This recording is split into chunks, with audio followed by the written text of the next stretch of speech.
సైంధవ ప్రమోషన్స్ లో బిజీగా ఉన్నారు దర్శకుడు శైలేష్ కొలన్.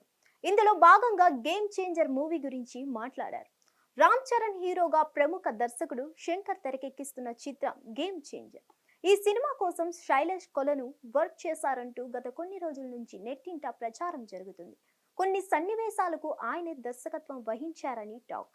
తాజాగా ఇచ్చిన ఇంటర్వ్యూలో శైలేష్ దీనిపై స్పందించారు. చిత్రం ఏదైనా బి రోల్ షాట్స్ ఉంటాయి. ఆ షాట్స్ లో ప్రధాన నటీనటులు ఉండరు. వాహనాలు వెళ్తున్నట్లు, మనుషులు నడుస్తున్నట్లు, ఖాళీ రోడ్లు చూపిస్తారు. సాధారణంగా అలాంటి షాట్స్ ను శంకర్ ఎవరికి అప్పగించరు. అయితే కొన్ని కారణాల వల్ల ఆ షాట్స్ ఆయన షూట్ చేయలేకపోయారు. దర్శకత్వంలో నైపుణ్యం కలిగిన వారు ఎవరైనా షూట్ చేస్తే బాగుంటుందనుకున్నారు. దీంతో దిల్ రాజు నన్ను సంప్రదించగా దాదాపు 2 రోజులు దానికోసం వర్క్ చేశా. అంతేకాని ఆ సినిమా డైరెక్షన్ లో నేను భాగం కాలేదు. శంకర్, చరణ్, రాజు మీద ఇష్టంతోనే పనిచేశా అని బదులిచ్చారు. రామ్ చరణ్ 15వ చిత్రంగా గేమ్ చేంజర్ రానుంది. పొలిటికల్ యాక్షన్ థ్రిల్లర్ గా సిద్ధం చేస్తున్నారు. శ్రీ వెంకటేశ్వర క్రియేషన్స్ పతాకంపై దిల్ రాజు నిర్మిస్తున్నారు. కియారా అద్వానీ కథానాయిక. ఎస్జే సూర్య, సునీల్, శ్రీకాంత్ కీలక పాత్రల్లో కనిపించనున్నారు. తమన్ స్వరాలు అందిస్తున్నారు.